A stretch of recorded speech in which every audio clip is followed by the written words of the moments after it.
This is Jay Horwitz with a very special edition of the Amazing Mets Love Life podcast. Two special guests, Johan Santana and Josh Thole. You know what, guys, you're going to be sick of me this year because you're going to be here twice. May 31st, 10th anniversary of the NoHitter, and August 27th, Old Timers Day game. So before I forget, you guys got to go to your front door, 6 o'clock. The Mets is sending you special gifts, some flowers and some candy from me. So you tell me where you guys get them, okay, yo? Oh, wow. I can't wait for that, amigo. I can't either. I might go home and just stand there and wait, Jay. They're chocolate covered pistachio nuts, guys. Mr. Howard, do you have a date for that or no? Come on. What? It'll be there tonight. Tonight? Yeah, tonight. Okay. So I'll start tonight all the way to, I'm going to give you 2 weeks, okay? 2 weeks. I'm going to wait for 2 weeks. That's it. All right. Let me say this. Talk back to NoHitter first. I thought I actually jinxed you guys. I had a routine that I would leave in the 8th inning and go down to the locker room. And I was sitting in the press box. What do? 7.5 innings. It's got a no-hitter. I said, no offense, Johan. I saw Dwight Gooden pitch, David Cohn, Al Leiter, Tom Seaver. Something's going to happen in the 9th inning. So I take a chance and go down there. And I did. And I said, God, I'll never forgive myself if something happens in the 9th inning. But when you got to the 9th inning, let me start with you, Johan, first. Did you think, what were your thoughts going to the 9th inning? A lot of pitches, walks, and what were your thoughts going to the 9th inning? Well, one thing I tell you, the pitch count wasn't part of my thought. To me, having the opportunity to do something special, I was all in. And then it just happened to happen that night. I had a great opportunity to do it, and then I just went for it. Pitch count was not part of the thought or any conversation that we had at all. It was just about going back out there and finish it. Josh, you ever see the movie For the Love of the Game? Yeah. When Kevin Costner's got a perfect game with 9th inning, and everybody stays away from him. How close did you get to Johan during the end of the game? I didn't go near Johan. Johan sat at the end of the bench every start. And over the course of the game, we would always communicate. Even let's say we're not in the midst of a no-hitter, and right. He'd crack a joke here and there. Come the 7th inning, he sat right in his seat and didn't say a word to anybody. And I want to say he might have been chewing on a towel or something. So I didn't bother him. I was in communication with Dan and Terry, like, hey, where's his stuff at? And his stuff was obviously up to par. Let me ask you a question without betraying confidence. You got to be honest, but would you ever you said, hey, guys, you got to get him out of there? Or you said, never got to that point? I don't think it ever got to that point personally. I mean, as Johan said, like the pitch count, I remember taking the field in the 9th inning and Citi Field erupting. At that point, when you get a fan base like that behind you, it was just all about execution at that point. So we were in it to win it at that point. Johan, so much you've accomplished in your career, Cy Young's, All-Star, Gold Gloves, etc. Do people, I know you live in Florida now, do people still, what's the first thing a baseball fan would say to you when they see you? Yeah, you get that from time to time. They talk about the no-hitter, definitely, New York. They talk about stuff that I did with the Twins and then Cy Young's and all that. And it feels good. It makes me feel good because they still remember you. Even though these happened so many years ago, they still remember you. And then it makes you feel really good. Now, as we talked before, I'm coaching middle school baseball and helping out at school with my kids. And from time to time, you're talking to a 12-year-old, and they talk about those things. And they go back, they do homework. And then the following day, they come back and they start asking you questions about the game. And then how did you do this? How did this happen? They even talk about hitting, okay? Because if you know and you remember, I hit a home run as a Met. So they talk about those things too. So that's one of the highlights of my career, and that makes me feel really good. So it's always good when you go back and people talk and ask you questions about that. Yeah, 7th inning, 1 out. Molina's up. Long drive to left field. Both you guys, what was your thoughts when you saw the ball leaving Molina's bat? Listen, my thing was I knew at that point throughout the whole after the 6th inning, because I didn't know the whole no-hitter was going, okay? Until you see your teammates, walking away from you in the dugout. And now you're sitting by yourself, just like Thole said. I always sit on the same spot the whole time, but then I noticed that everybody started acting differently. But at that point, I knew from that point on, I knew if I give up one hit, regardless of the type of hit that I'll give up, I was coming out of the game. That's basically what I was dealing with, pretty much, in order to throw a no-hitter. Don't give up anything, because if I give up something, I'm not only they were gonna take me out of the game, I'll hand the ball, to the bullpen. Josh, what were your thoughts you saw Molina's ball leave the bat? Yeah, I knew the ball was hit well, and Yadier Molina is a type of player where, like, he comes in these clutch spots where, like, he breaks up no-hitters, he wins games for the team, and my initial was that it beat him, and for it not to beat him was like, those are the plays again that I think when you look back at a no-hitter, there's always a couple plays that stand out, and you knew that was going to be one of them, and we had a special night on our hands at that point. Guys, I know you both guys keep in touch with Terry Collins, and I remember the walk from the clubhouse to the locker room. And I don't think Terry, he enjoyed the game, but he was in agony in the ninth inning. I mean, he wasn't going to take you out, but he let you in there. What were your conversations with Terry, both guys, after the game? I know, what did he say to you? What did he say to you, Josh? I mean, for me, it was a very emotional, because we accomplished something that I never done before, but also the way everything was going. We were on the same page the whole time, and meaning I was not coming out of the game as long as I don't give up anything, and I had an opportunity to do something special. That's pretty much how I approach those last 2 innings in the game. I was not coming out. We're just gonna finish it. And then I remember the dugout. We were talking, and then he just told me that I was his hero. And then that was the end of it. I was like, leave me alone. I'm gonna finish it. And when I went back out, we're finishing. When the game was over, it was very emotional, because we accomplished something really, really nice that will last forever. Yeah, how about you, Josh? Yeah, I think for the people that are listening, like, Terry Collins is one of the most compassionate men I've ever played for. And, like, when you talk about somebody that, like, cares so much, he just wanted what's best for Johan in the moment, and for him trying to figure that out, and he had to do it, and him and Dan had to figure it out. Like, what was the right decision? Was it, do you listen to your player? Do you not? All of those questions come to Terry. And I think deep down, there was so much excitement that we accomplished what we accomplished, but there's also the compassion and looking out for the well-being is who Terry was. And I saw him in Florida this winter, and we had that conversation, and he truly does care about each and every one of his players. This year is the 60th year of Mets baseball, and before the no-hitter was 8,019 games. But look at all the great pitchers the Mets have had: Tom Seaver, Dwight Gooden, Jerry Koosman, David Cohn, Al Leiter, probably forgetting Sid Fernandez, Bobby Ojeda. Isn't it remarkable that when an organization that it's got to be something you guys to be proud of? You're a part of 60 years of Mets baseball. You guys are a part of something that's so special. You want to go first, Josh? Or? Yeah, remarkable. I mean, that is the only word. And that's why, like, previously with the media, like, I just named off a couple, but, like, you're going to leave all of these great pitchers that have ever come through here.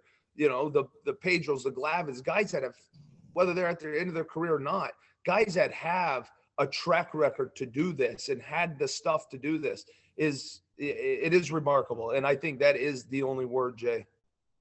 How about you looking at history like that, Johan, what you've accomplished in 60 years?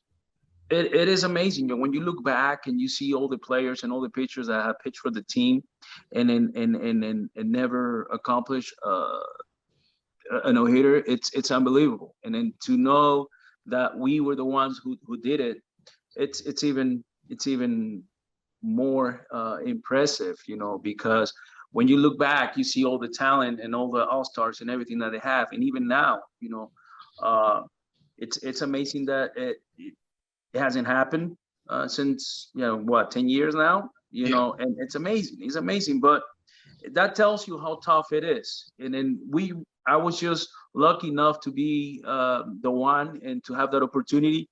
But I'll tell you one thing, Jay, there's a lot of hard work on everything that we did. While I was with the team. There was hard work. You know, I always wanted to get better and help the team to win. And then it just, you know, hard work pays off, and it happened to be that night. That's about it. That's all I can say. You know, without, you know, putting jinx on anything, there's a pretty good chance we might have company this year. You know, at the top of the Mets rotation, Jacob deGrom, Max Scherzer, Chris Bassett. You know, how much you guys follow? I mean, you know, I know everything's got to be perfect, but you would think maybe in the near future one of those guys could pitch in that no-hitter. Listen, the way everything looks right now, definitely, you know, on paper, not just this year, but previous years, you know, I think you have a chance with Jacob, no question about it. You know, the question here is when, if they're gonna happen soon, you know, and then definitely when that happened, you know, we'll be very happy, and I'm pretty sure all the fans and the Mets organization is gonna be happy. Judge, how about you? You know, I know you follow baseball closely, like you. And, what do you think about another no-hitter on the horizon?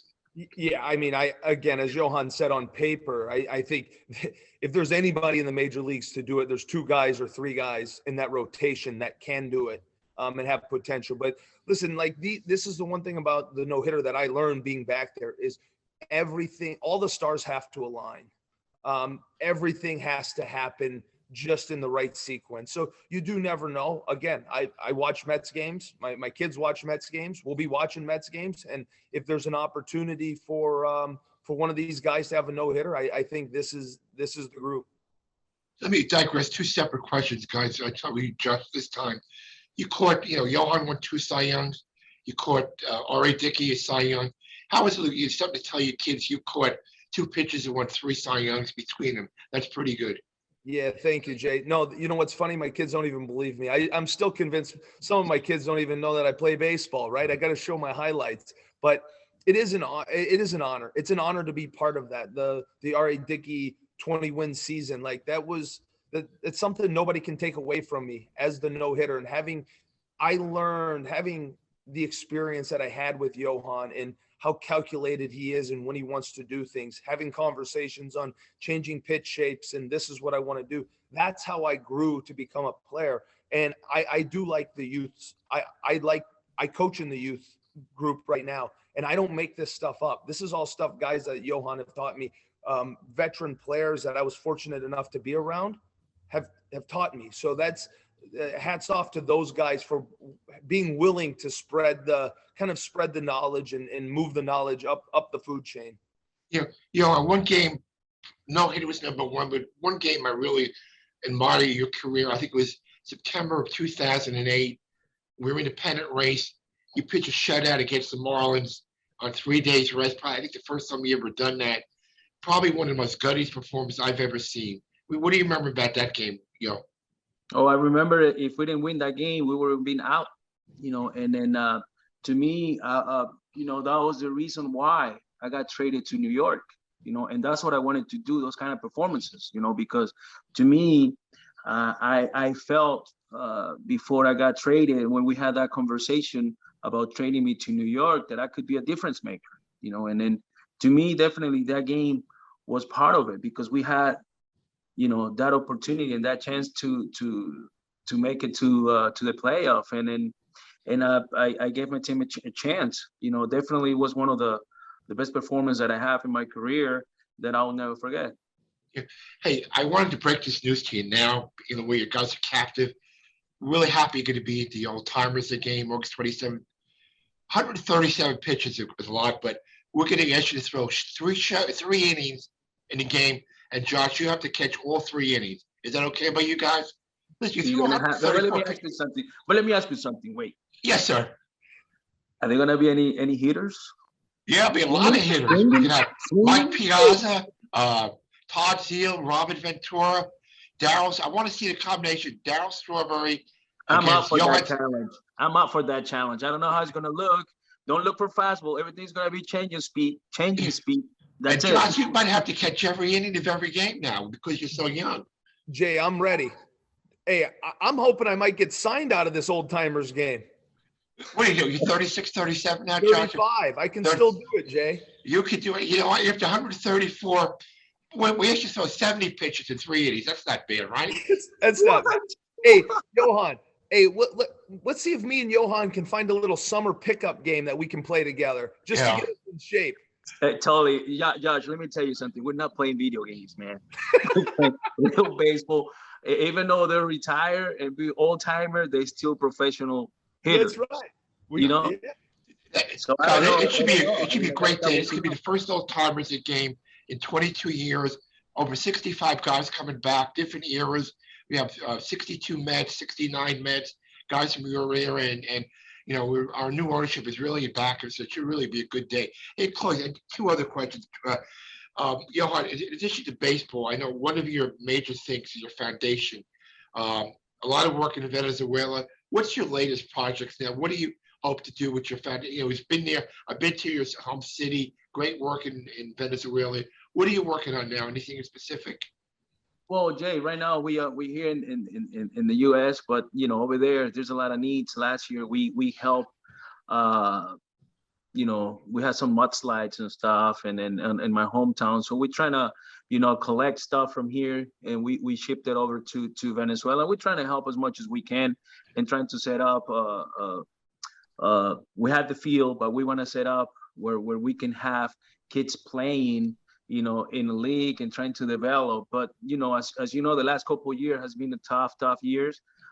So not everything is 100% over there. So we're looking forward to help and hopefully, change some people's life over there. I went to Tampa a couple of years ago. One thing I remember about the trip, I had a hot dog with potato chips. Yeah. It was one of my favorite. Is that true, right? Is my memory that bad? Yeah. It was a hot dog with potato chips. It was classic. Jay, yeah, everything has potato chips and mayonnaise on it. Just tell the people what you do. That's the secret.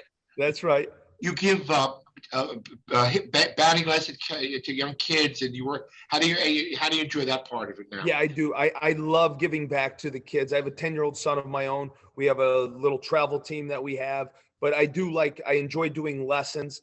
I like my lessons with my high school kids because I feel like I can pass my knowledge to them, they can understand it and comprehend it a little bit better. So I'm working with high school kids, and I have some younger ones, but I do enjoy being in the youth space. As Johan said, I get to sleep at home every night, be with my family, work, give my knowledge of baseball back to the game.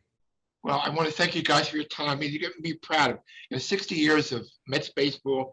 You guys were part of something historic, and who knows, maybe we'll have something this year. But you were part of the first. Again, thank you for your time. Look forward to seeing you guys in a month or two. All right, thanks, Jay. Thank you, Joshua. Thank you, guys. All right, you guys take care. All the best. Take care. Thanks for your time.